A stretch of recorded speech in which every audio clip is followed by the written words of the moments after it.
Yo guys, what is going on? Chinebers here. Welcome back to another video, and in today's video we're going to be talking about higher CPS and how it gives you less knockback. So in today's video we're also going to be playing on faithfulmc.com, ipfaithfulmc.com, and you should come on. I'm on practice a lot. Love to see you on, and let's get right into the video.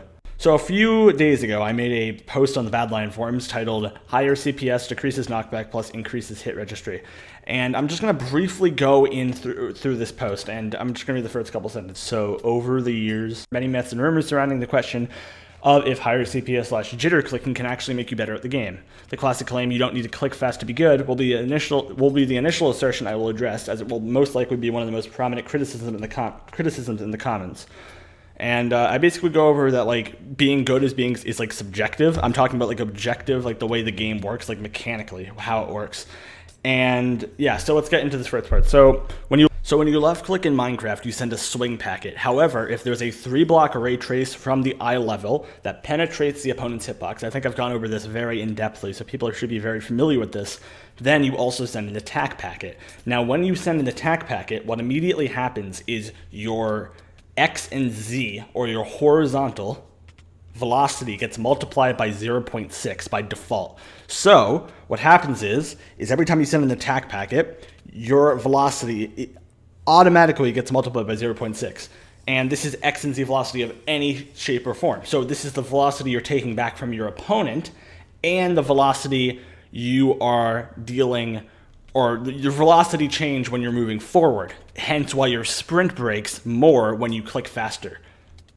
So the section of code you see on the screen right now, credits to Dukes by the way, essentially shows that when you attack a player, your horizontal motion X and motion Z velocity is multiplied by the value 0.6d, which is basically the variable there.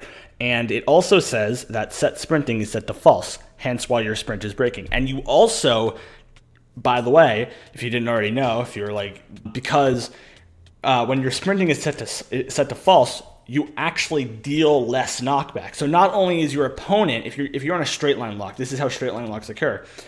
It's because your opponent and you are both decreasing your velocity more and more, each other's velocity as well as their own velocity, more and more, until they basically take no knockback each, and people just keep hitting each other back in a straight line kind of lock.